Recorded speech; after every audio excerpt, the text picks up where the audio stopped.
Furnishings for this program provided by Van Tassel's Fireside Furniture and Clock Gallery, 5000 Kilgore, Muncie, Indiana.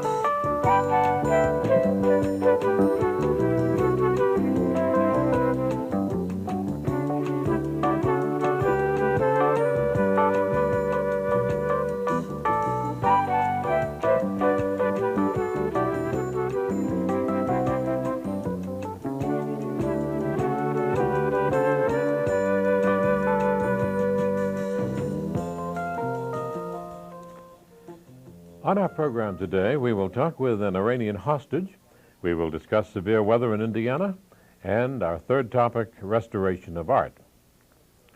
Colonel Leland J. Holland was the highest-ranking military hostage taken when the Iranians invaded the American embassy in Iran November 4th, 1979. He was held for 444 days, 7.5 months of that time in solitary confinement. He discussed his ordeal with us. Colonel Holland, do you think a person's background conditions them for the type of experience you had? I would say so. I think, I know in my case it was certainly true, and I think perhaps with most of the other people there. I was raised on a farm between two little towns up in the extreme northwestern corner of Illinois, and we weren't well-to-do, we weren't rich. There were some of the things that I learned as a little guy that I still used. Some of the things that I learned later were useful too, of course, training and experiences in life. But I think overall, the individual part of it, you're carried along by events and you don't have much control over them. I think, was it Henry Kissinger, I think, made a statement sometime during the Vietnam conflict that you make decisions many times when, if you only knew all of the information, all of the story, and in our case, we didn't know what was going on. They were very effective in denying us any kind of news, any kind of current event type information. Isn't that part of the psychological process? Oh, yeah. Yeah, I'm sure it was what they intended, you know. If we didn't know anything, we could cause less trouble. And if it's the first time you were faced with this kind of a situation where this has never happened to you before, you've had everything handed to you before, it's probably more of a shock. If you're brand new there, and some were, like Jerry Plotkin, the businessman from California, just happened to be in the embassy touching base, which is required with the economic counselor in the embassy. And they grabbed him along with the rest. One young Marine arrived at 10:30 the night before. Hadn't even seen Iran in the daytime, and the next morning they lock him up. His background carried him. In fact, Paul Lewis is his name. He's from over in Homer, Illinois. Super young guy. I had an advantage in having been there for several months before all of this came up. And a degree of exposure with the Persians, the ones that were in control anyway, kind of a day-to-day basis, and that certainly was an advantage to me. But you fall back to your basic values.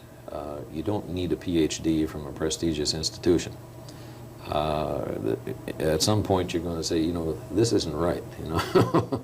And I think the background and the training, particularly from the military point of view, was particularly valuable to me. The people that were there did vary. We had highly educated people. We had 3 or 4 that had been there with the Peace Corps during earlier years, knew the language, knew the people, and understood a little bit of the culture, but they were just as unhappy about being imprisoned as we were. As far as your captors were concerned, on a day-to-day basis, did they treat you humanely? Or did they... Well, the treatment itself did vary from person to person. That is, from hostage to hostage. It was a mindset on the part of those who came there. One, they were going to be triumphant. Within 2 weeks, they'd have everything accomplished, and they would be, of course, on a big cloud. They boasted this when they came in. On the other hand, some, well, in fact, all of them, and particularly their leaders, they made a big thing out of everybody in the American embassy, regardless of what your duties had been or how long you had been there. You were a CIA employee. Well, now there's a U.S. law that established the CIA. It's not an illegal organization. Their mission is to be accomplished overseas. And perhaps you would expect to find a few in Iran. And if they were there, they certainly wouldn't all be in the American embassy, you know. Common sense would tell you that. But to them, we were all CIA employees. If you'd have been a janitor, you're still a CIA janitor. And they played that harp a good deal. Some of the people, by virtue of things they found in their office, some of the files weren't completely destroyed. Some were implicated by virtue of the duties that they had. Now, one of the two ladies, Ann Swift, the number 2 person in the political section, a diplomat with some years of service behind her, quite a lady. Excuse me. And many of the reports that went out on political reporting, legitimate reporting for an embassy to have been involved in, had her name or her immediate boss's name on them. And when they found these, that was why she was one of the 2 ladies that were detained when the others were released in late November of '79. They had a mindset, and it's whatever they perceived it to be. So therefore,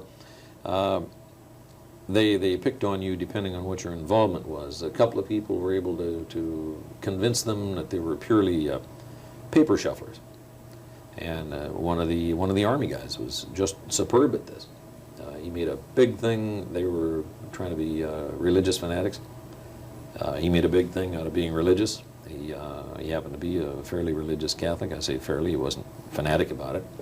But he's very open about all the sign of the cross and the things that Catholics do, and they were impressed with this, plus the fact that he says, I was just a paper pusher, I didn't have anything to do with this, and he had a degree of freedom. He wasn't free, but he had more, I guess you could say, liberal privileges than us. And do I look down on him for that? Good Lord, no. He was able to, you know, do a little to help himself. Were there times when you felt a resentment toward your own country? No, I don't think so. I made sort of a tongue-in-cheek thing out of this, but I mean it perhaps more than I convey it. I'm an Irishman. I mean, my ancestry is Irish. St. Patrick's Day has been a big thing ever since I could remember the name St. Patrick. It'll keep your spirits going. I use that a lot of times. Hey, you can lick some people, but you can't lick the Irish. You know, I'm an American, but I use the Irish as just as it's a stick, you know. And I don't think I ever once felt that we were abandoned, dumped off, discarded, forgotten. I had a lot of very, very close friends who were POWs during the Vietnam time frame. And there were a lot of people back here who didn't look on them too kindly, you know, because, well, it served you right. You were over there fighting a war and you deserved what you got, you know. Well, that was a little bit different with us. I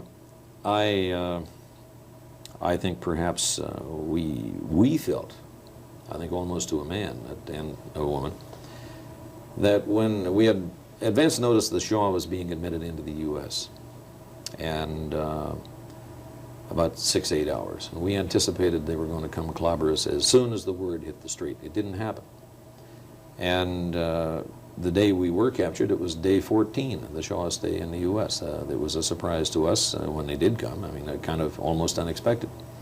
There were people, including President Carter, told us in Wiesbaden 2 days earlier he had been the president. Said that the State Department told him, don't let the Shaw in the U.S. It's too dangerous. They're liable to take some kind of reprisal action against Americans or American interests in Iran. And he had overwhelming pressures from other segments, that's a quote, to stand by our old ally in his time of need. And a decision was made, unfortunately, not the right one, and at least from the world's point of view. But either way, Monday morning is a great time for quarterbacks.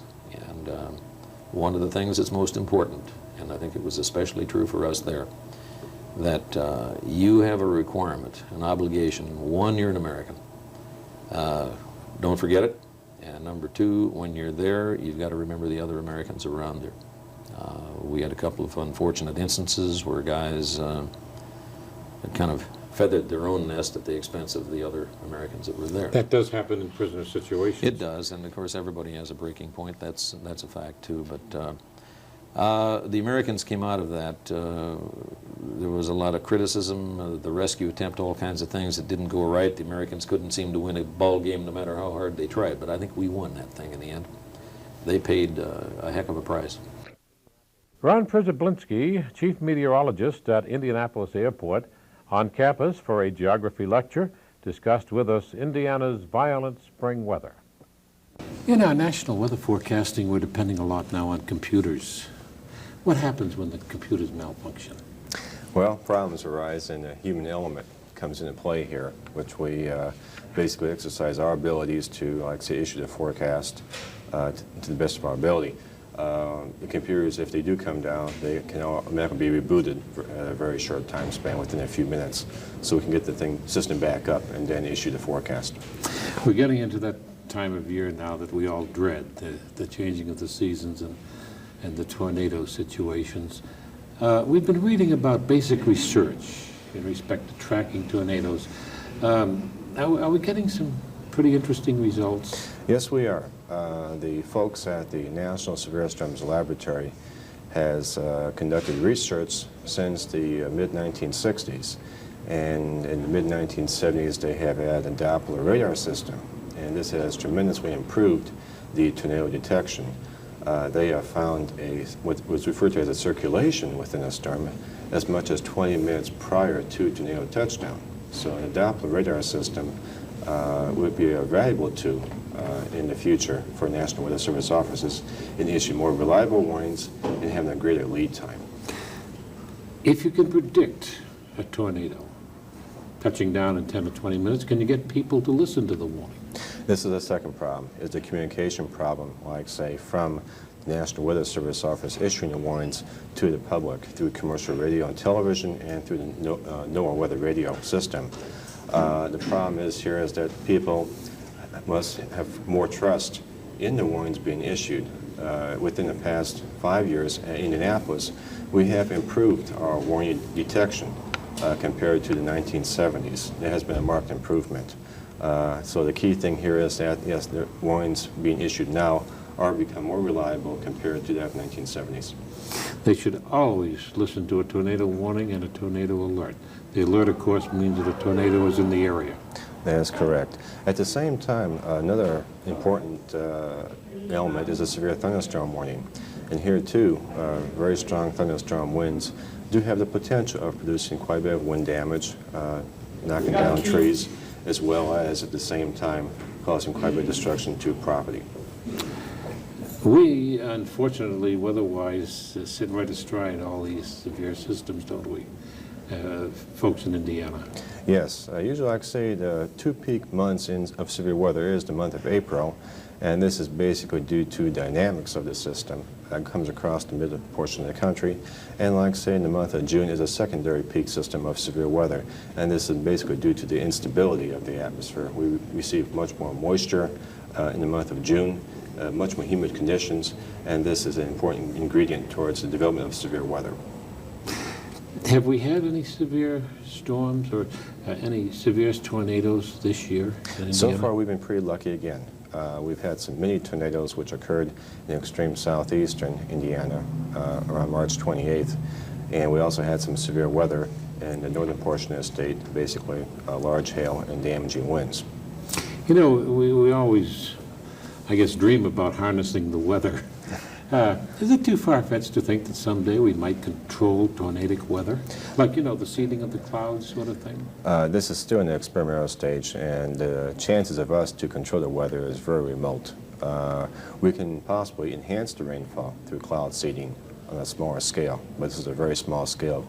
And with regards to, like, say, hail suppression, it still is in the experimental stages, far from, like, say, kind of operational stage. What service does the Bureau offer in Indianapolis? How widespread is the service, and what is it?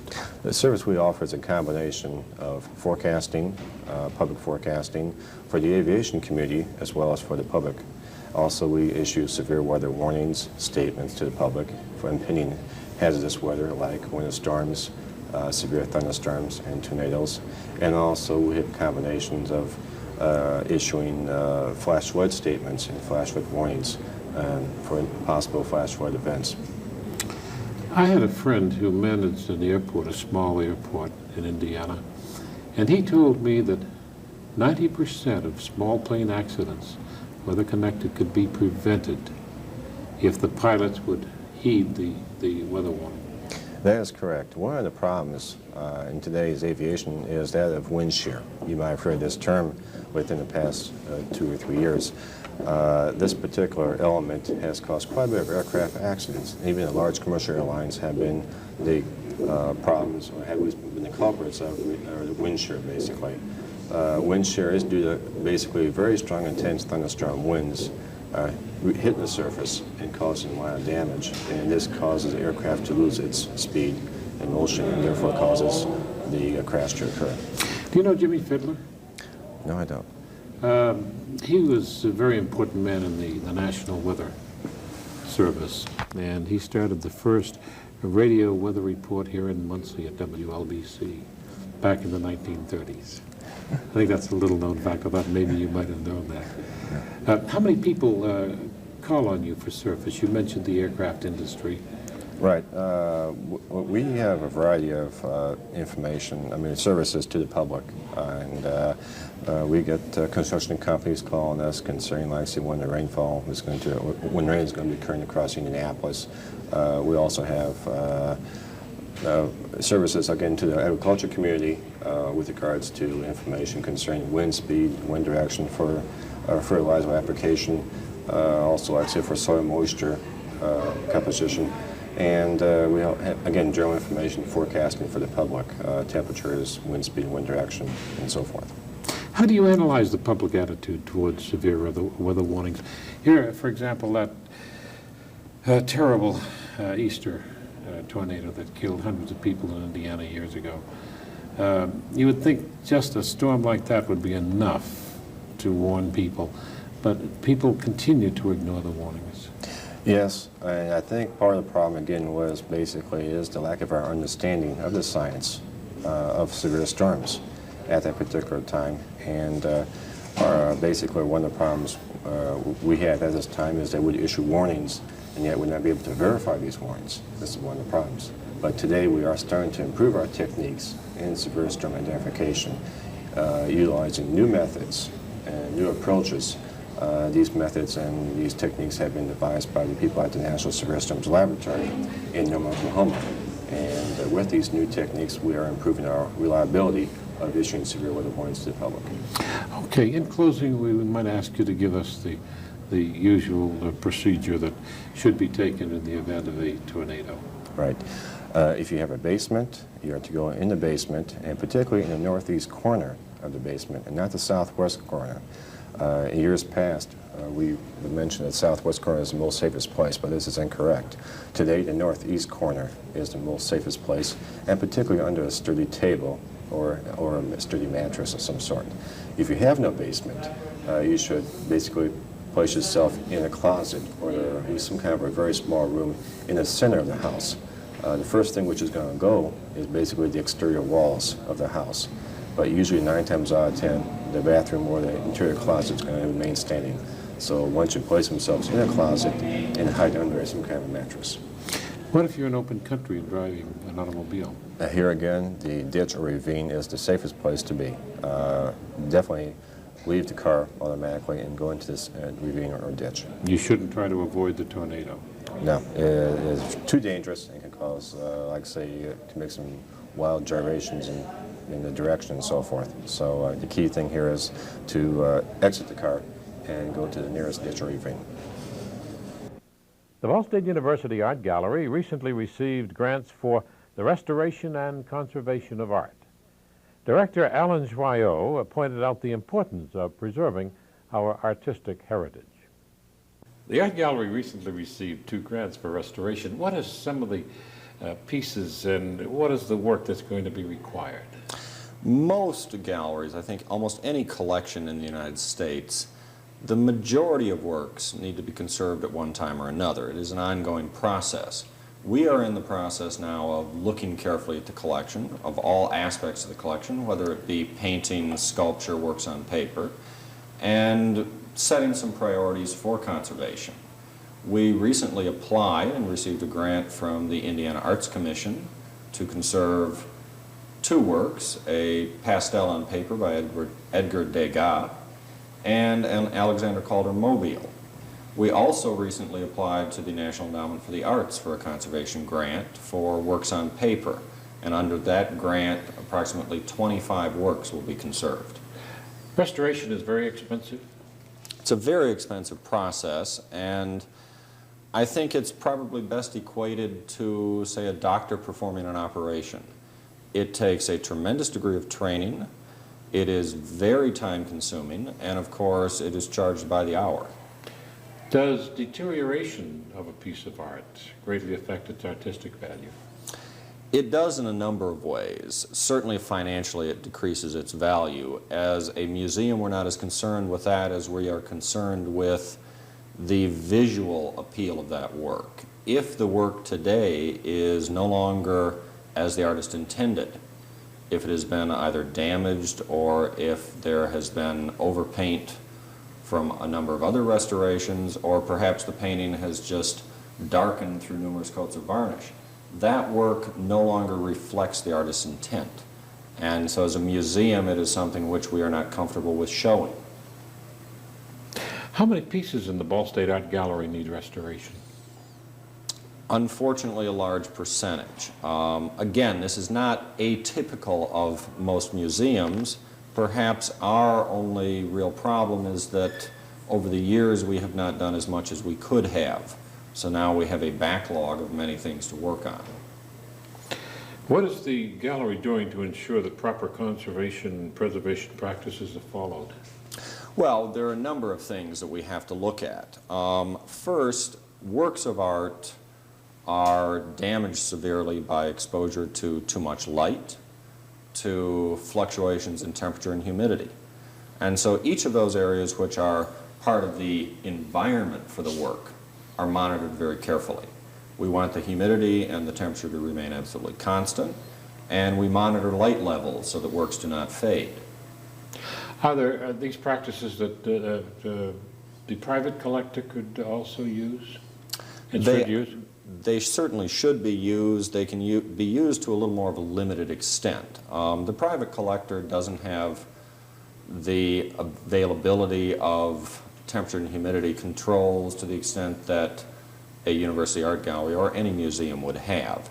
On the other hand, some of the fluctuations that we see caused by, let's say, hanging a painting over a fireplace, hanging a painting over a heat register, these sorts of things certainly can be avoided and should be. A watercolor in sunlight, for example? Certainly. We would never want to see a material that is very susceptible to light fading, which would include pastels, watercolors, photographs, works on fabric, exposed to very high light levels. So we would want to keep the curtains drawn or simply not hang things where they're exposed to a window. Can you give us an example? We have two interesting pictures here of what is required in the way of restoration and what you expect to do with these pieces. Yes. Both of these works are from the collection. These are works simply randomly chosen from storage, but both of them illustrate a number of things. Looking first at the John Sell Cotman painting, an oil on panel, there are a number of things that we can see. First off, because it is an oil on panel, it is very susceptible to changes in temperature and humidity. As the humidity changes, the panel itself will tend to warp. And I think if we look at it from the end, we see that there is curvature in that panel. As the panel does warp, as the panel changes with humidity, one of the things that we notice is loose paint or flaking paint. I think we have a typical example of a paint loss here. Some bubbled areas here which are insecure, and if humidity and temperature changes, those could fall out. And then we also have, running through the sky, some small ridges which are running with the grain of the panel. What is happening there is that the panel has shrunk, the paint layers have not shrunk, and we end up with tinted cleavage. And again, with further changes in temperature and humidity, those could end up as losses. How would a restorer straighten the panel without damaging the painting? In this case, the restorer would not actually straighten the panel. The panel would be left as it wants to be in, say, 50% relative humidity. What the restorer would do is actually inject a special adhesive underneath those loose areas of paint and then make sure that they are adhered to the panel. What would I know the cost varies, but what would restoration of a painting that size with that amount of deterioration cost? Without an actual estimate from a conservator, that's of course very difficult to tell, but unlike the sales of paintings, certainly paintings are not sold by the square inch. They are conserved by the square inch. Given the size of this work and the amount of work that needs to be done, I would estimate that we are looking at a project in the neighborhood of $1,500 to $2,500. So it is a very expensive process. Yes. And you can't do very many paintings for No. $8,000 or $10,000. That's why grant monies from many of the state and national sources are as important to us as they are. Let's move to the next painting. A very interesting English piece, is it? Yes, it's a painting by Thomas Barker. And in this case, we see an example of a painting which has been selectively cleaned over the years. Today, conservation is a very exacting science. The cleaning, the restoration of paintings is a very exacting science. Traditionally, dealers were more interested in the saleability of a work and not in questions of authenticity and artist's original intent. So what we have here is a painting which was very dirty.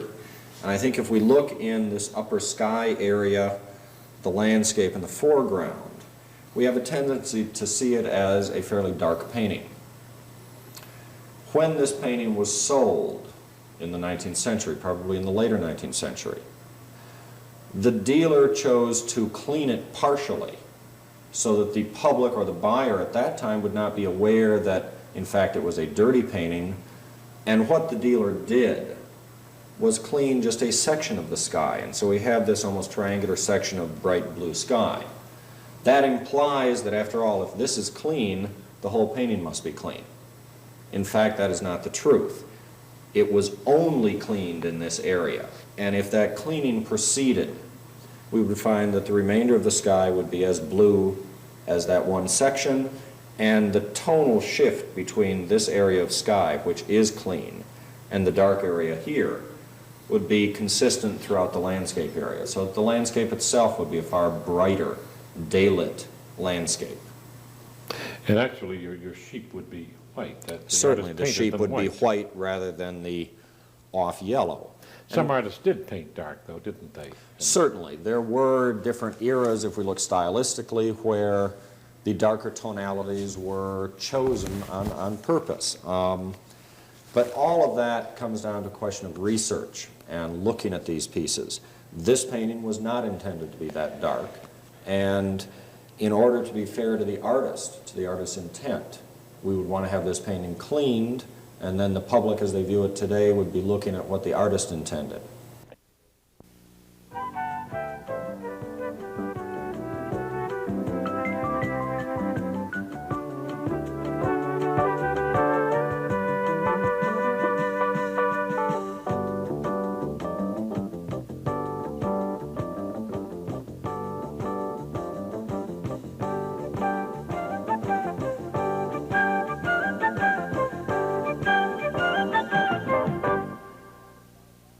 Furnishings for this program provided by Van Tassel's Fireside Furniture and Clock Gallery, 5000 Kilgore, Muncie, Indiana.